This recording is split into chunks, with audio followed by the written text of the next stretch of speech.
नमस्कार, आपका स्वागत है।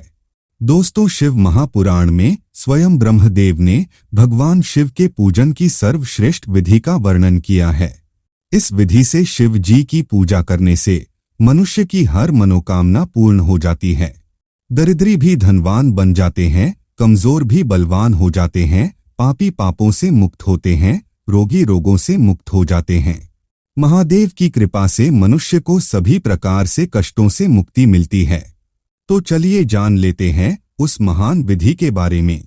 शिव महापुराण के अनुसार ब्रह्मदेव सभी देवताओं को शिव पूजन की विधि बताते हुए कहते हैं, अब मैं पूजा की सर्वोत्तम विधि बता रहा हूँ, जो समस्त अभीष्ट तथा सुखों को सुलभ कराने वाली है।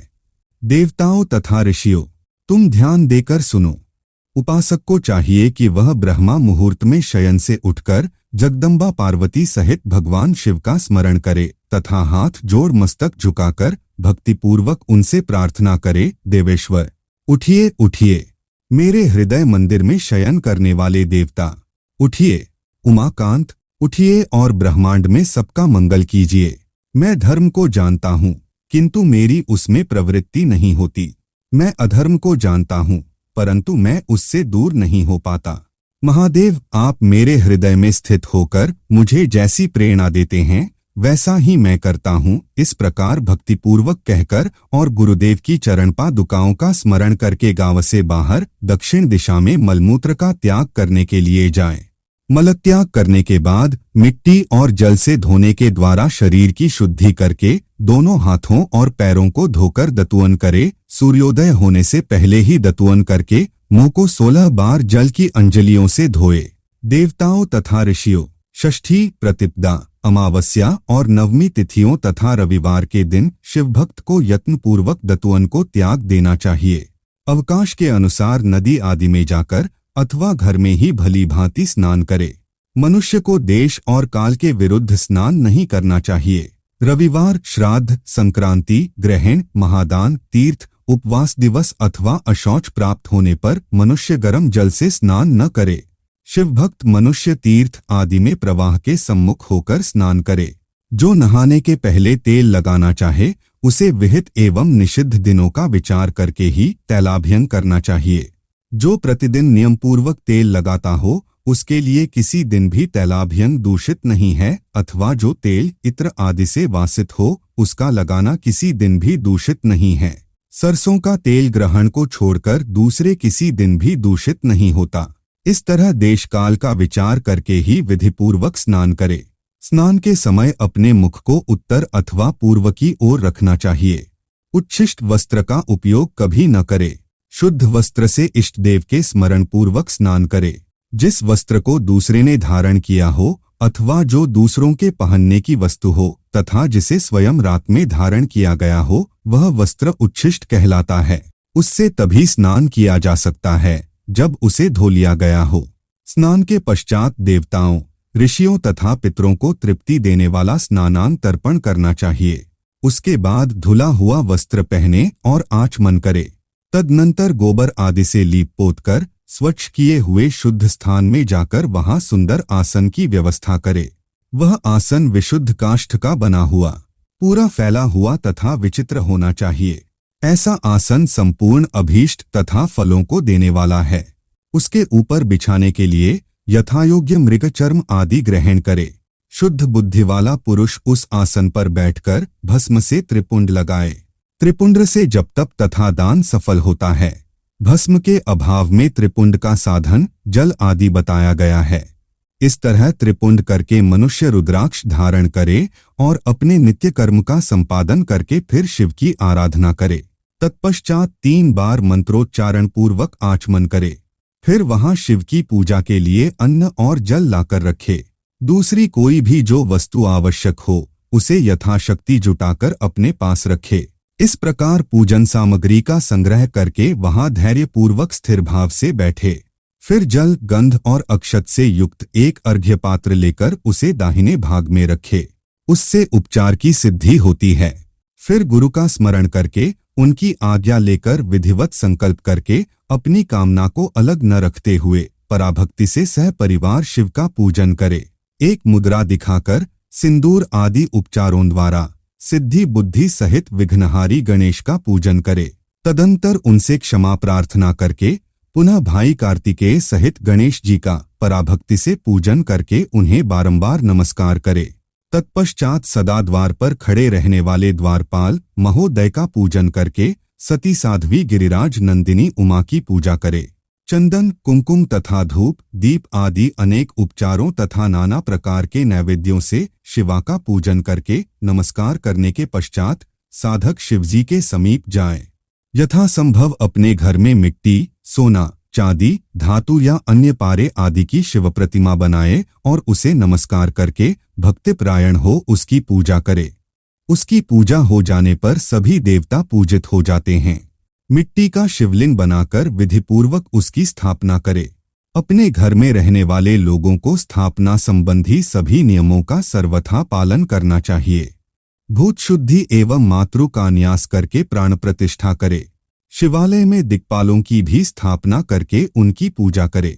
घर में सदा मूलमंत्र का प्रयोग करके शिव की पूजा करनी चाहिए। वहां द्वारपालों के पूजन का सर्वथा नियम नहीं है। भगवान शिव के समीप ही अपने लिए आसन की व्यवस्था करे। उस समय उत्तराभिमुख बैठकर फिर आचमन करे। उसके बाद दोनों हाथ जोड़कर प्राणायाम करे। प्राणायाम काल में मनुष्य को मूलमंत्र की 10 आवृत्तियां करनी चाहिए। हाथों से 5 मुद्राएं दिखाए। यह पूजा का आवश्यक अंग है।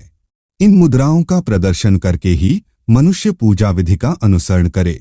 तदंतर वहां दीप निवेदन करके गुरु को नमस्कार करे और पद्मासन या भद्रासन बांधकर बैठे अथवा उत्तानासन या पर्यंकासन का आश्रय लेकर सुखपूर्वक बैठे और पुनः पूजन का प्रयोग करे। फिर अर्घ्य पात्र से उत्तम शिवलिंग का प्रक्षालन करे। जो लक्ष्मी प्राप्ति की इच्छा करता हो वह कमल, बिल्वपत्र, शतपत्र और शंख पुष्प से भगवान शिव की पूजा करे। यदि 1 लाख की संख्या में इन पुष्पों द्वारा भगवान शिव की पूजा संपन्न हो जाए तो सारे पापों का नाश होता है और लक्ष्मी की भी प्राप्ति हो जाती है। इसमें संशय नहीं है। प्राचीन पुरुषों ने 20 कमलों का एक प्रस्थ बताया है। 1 सहस्र बिल्वपत्रों को भी एक प्रस्थ कहा गया है। 1 सहस्र शतपत्र से आधे प्रस्थ की परिभाषा की गई है। 16 पलों का एक प्रस्थ होता है और 10 टंकों का एक पल। इस मान से पत्र, पुष्प आदि को तौलना चाहिए। जब पूर्वोक्त संख्या वाले पुष्पों से शिव की पूजा हो जाती है तब सकाम पुरुष अपने संपूर्ण अभीष्ट को प्राप्त कर लेता है। यदि उपासक के मन में कोई कामना न हो तो वह पूर्वोक्त पूजन से शिवस्वरूप हो जाता है। मृत्युंजय मंत्र का जब 5 लाख जब पूरा हो जाता है तब भगवान शिव प्रत्यक्ष दर्शन देते हैं। 1 लाख के जप से शरीर की शुद्धि होती है। दूसरे लाख के जप से पूर्वजन्म की बातों का स्मरण होता है।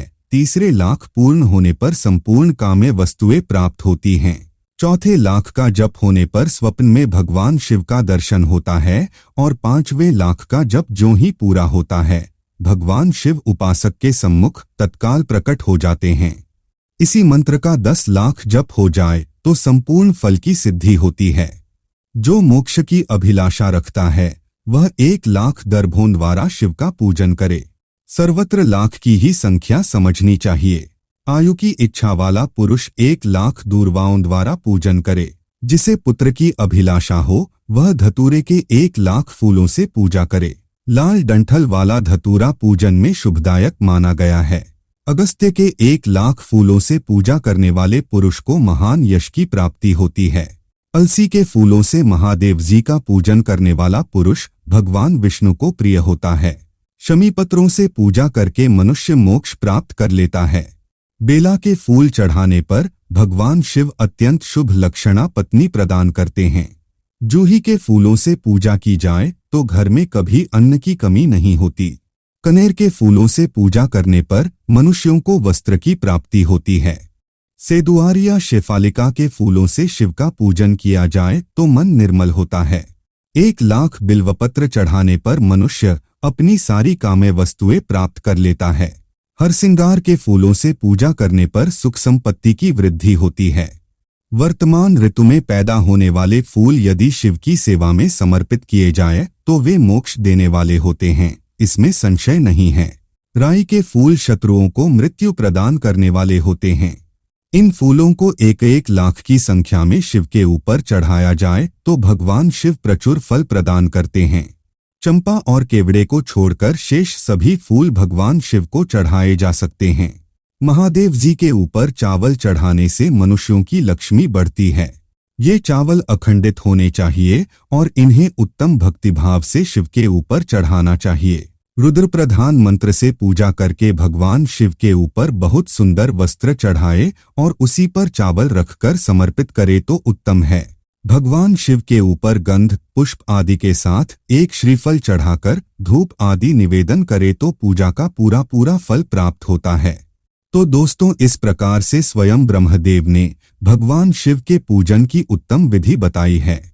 इस प्रकार से भगवान शिव का पूजन करने से सभी मनोकामनाएं पूर्ण होती है। शिव पुराण में इस पूजा का वर्णन किया गया है। उम्मीद है आपको यह जानकारी अच्छी लगी होगी। वीडियो को लाइक जरूर करें और कमेंट में हर हर महादेव जरूर लिखें। साथ ही चैनल को सब्सक्राइब करें। आप सभी का धन्यवाद।